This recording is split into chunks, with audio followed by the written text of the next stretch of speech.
Hey guys, or what should I say? Today we're going to talk about me. No, no, no, no, no. No shadow you won't light up. Mountain you won't climb up. Coming after me. Hey guys, welcome back to Living with J&M.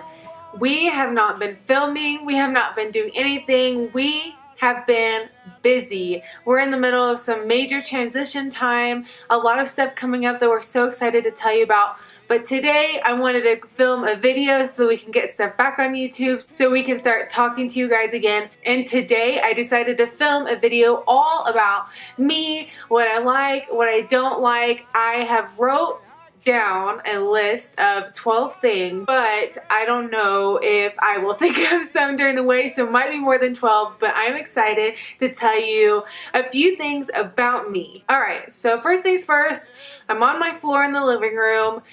It's one of the best lights because our apartment, how it works is all of our windows in our apartment complex are facing away from east and west, which makes it where it's lit, but it's not super bright. I'm the type of person who loves sunshine. I want sunshine into the house, but because the sun is so strong here, it's actually really nice because it makes it whenever the sun is out that it's not crazy hot in the house. So here I am on my floor in my living room, and we're just gonna sit down and chat and talk about some things that I like, some things I don't like, some things that just bother me, some cool stories, and we'll go from there. Oh, your breath stinks. Oh, thank you. Okay, we're gonna talk about one of my, you know, you have those things when you just think it's gross and nobody else thinks it is, or they think you're crazy. This particular thing makes it, I just like that. No words can come out. It grosses me out. I hate. Mom told me never use the word hate. I'm saying it because I mean it. I hate condensation. It really bothers me, and I think the story behind it is whenever I was going to middle school and the first 2 years of high school, I had to ride the bus to school. I don't know if it was during the winter when it was hot or during the summer whenever they had the, anyway, I remember getting on the bus around 7 o'clock in the morning or like 6:45 or something, and I'd get on and all I wanted to do was lean on the bus because I was still so tired, but because of everybody's breath in the bus, there was just condensation all over the windows, and if you were on a bus you know exactly what I'm talking about, but people would like draw on it, I love you, like their names. And if I were to touch it, like with my head or with my fingers or anything, I seriously would think I was gonna throw up because I feel like there's so many germs that I know people are gonna be like, it's just water, blah, blah, blah. It's not just water to me, it's disgusting. I'm not so much bothered by the condensation on cups because I understand where that's coming from. It's from the ice, but stuff like when the mirror fogs up in the bathroom during a shower, or especially on a car, like on the inside of a car if there's condensation, no, I don't like it. Okay, so the second one is just a little fact about me. Whenever I was in 9th grade, I tore my ACL, which if you don't know what it is, your ACL, here's your knee, and it moves like this, your joints move like this. Your ACL is a muscle or tendon that runs right in between that to keep your knee together, to help it move. Well, I had been playing soccer my whole life. Since I was 4 years old, I played soccer. That's the only sport I played. I played all year round, and I played up until I graduated high school. And so I was in 9th grade, and I was leaving my high school practice about to go play indoor, and the high school coach said to me when I told him that I was going to an indoor game, he said, don't go play, that's where everybody gets injured. And I just was like, he's just being a jerk. Like, he had that kind of mentality, great guy, but he just said things sometimes that he just should have kept to himself. So I totally blew it off. I went to go play that night because I was not gonna let I wasn't gonna let fear hold me back, because that's just not a good way to live. And so I was playing soccer on an indoor field. I absolutely love indoor, and I was running, and all of a sudden I'm like just sprinting after this ball, and nobody's around me, and I hear I don't know if anybody else heard it, but all I hear is pop, pop, pop, pop. I lay down screaming, holding my knee, and so come to find out I'm on the sidelines like trying to run back and forth to see if I can go back on the field. My coach wouldn't let me because another coach who had torn his ACL before was on the sidelines, and he didn't tell me at the time, but he pretty much knew what had happened. So I went to a physical therapist at the high school and he did the ACL test. I wasn't able to bend my leg at all. Come to find out, I tore my ACL. My meniscus had torn and flopped over, so I wasn't able to bend my knee because when it flopped over, it just kind of latched. So that was in February. I had ACL surgery. 6 months later, I was fully back. I was playing soccer again. Like I said, that was in 9th grade. I played all the way through 12th grade. I have no limitations, but that's a full story I can make on another video. That's just something about me that is truly testimony that God is faithful and that I do not regret going to play. Even though that coach said you're going to get injured, I just don't think it's a way to live life in fear that no matter where you go, there's always opportunity to get hurt, but to know that just because I got hurt doesn't mean God wasn't there with me the whole time. And just because I got hurt doesn't mean Jesus didn't take care of me and show me an amazing way of who he is to me and how he treated me through that whole thing, the peace through my family, the finances to take care of that surgery, and just to show that I could recover and come back fully from something like that and play 3 more years of high school and club soccer is just an incredible testimony that I now have to tell people. So if you follow me on social media at all, you know that my favorite restaurant is, go ahead and say it, I know everybody knows because I'm an open book. Y'all, ChickfilA is the shindig. If you've never been, which the only reason you probably haven't been is because you either live overseas and you've never been to America, or you haven't been to a state that has it.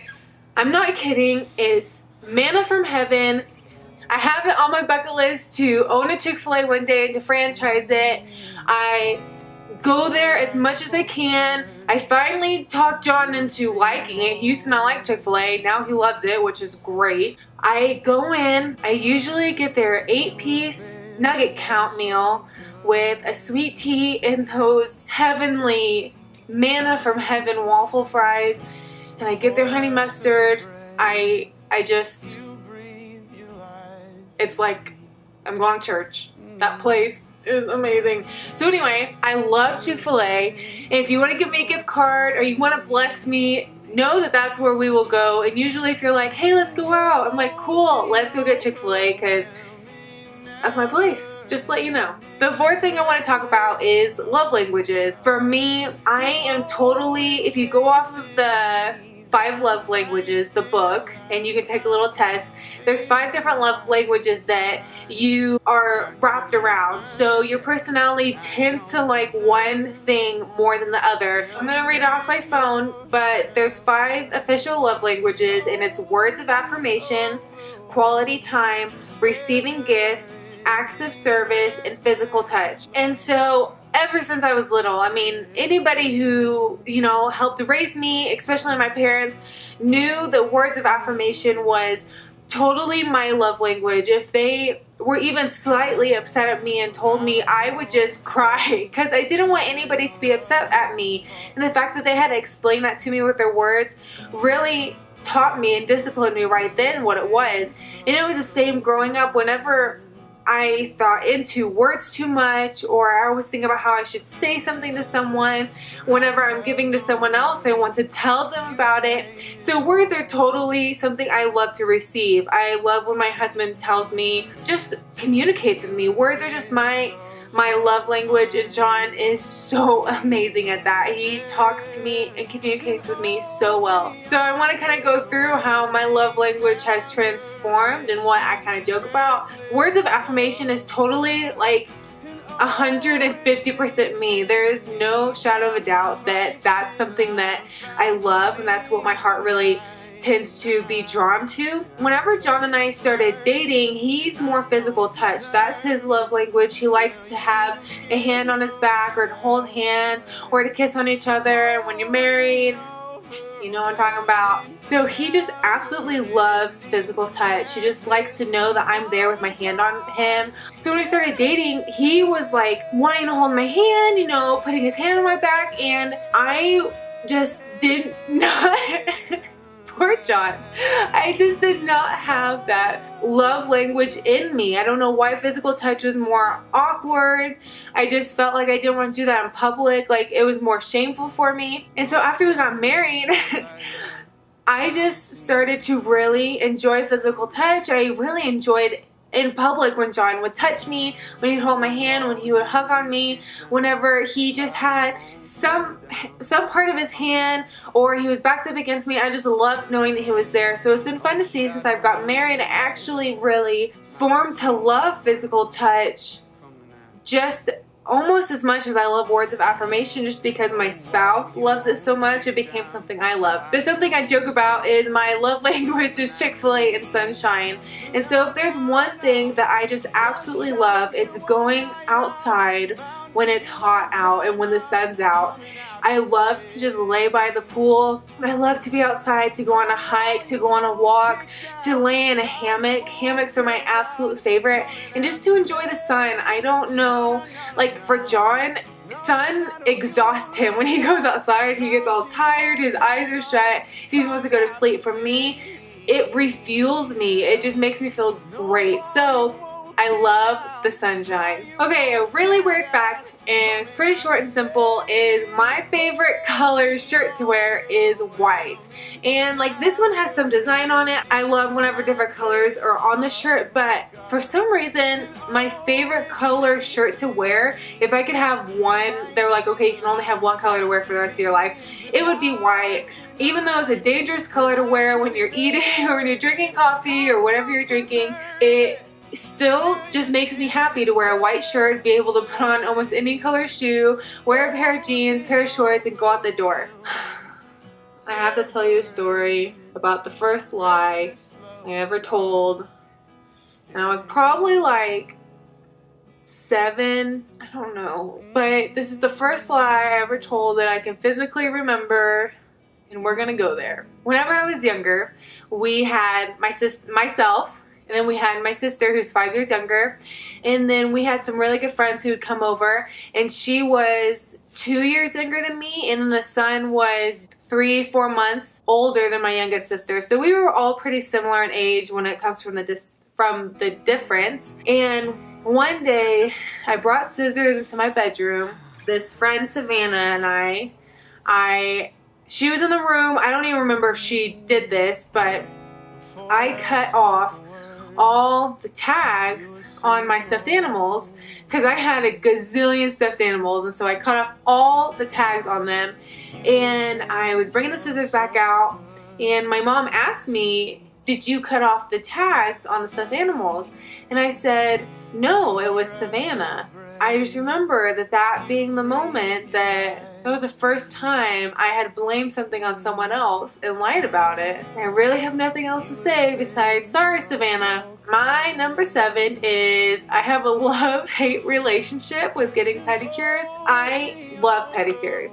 I think they're super necessary, and my hate part comes from how anxious I get when I'm sitting in the chair and she pulls out the sponge. And if you're ticklish, you know exactly where I'm going with this, because they pull out the sponge, what feels like, what is maybe 5-10 seconds, lasts a lifetime, and they scrub your feet and it tickles so bad. I don't know what it is. I don't know if it's because I'm expecting it. I don't know if it's the type of sponge they use, and I know apparently it's necessary because I do it every single time I go to get a pedicure to make sure my feet are soft, but I literally get like whenever they bring up the sponge. I'm like, no, please, can we just skip that part, even though that's the whole reason I'm here, because I just don't like it at all. I love pedicures. Let's go get a pedicure. But no, when that sponge comes out, I'm just gonna like nag off a new girl, moonwalk. Another cool fact about me is my first car was a white 2001 Ford Escape. It was my dream car, and I absolutely loved it. Unfortunately, that thing pooped out on me, and now I have a great car and I love it. But if I were to have a dream car, were to say, let me buy you a new car, what do you want? Tell me all the stuff. Right now, I love the Grand Jeep Cherokee. I'd want it in either black or charcoal gray.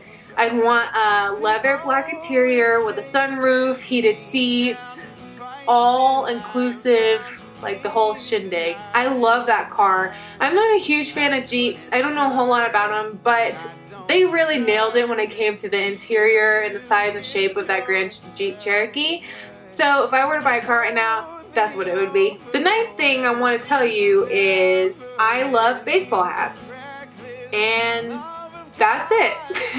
I'm going to tell a funny story, and I'm going to mention my friend in this, and she's absolutely amazing. So I hope she watches this.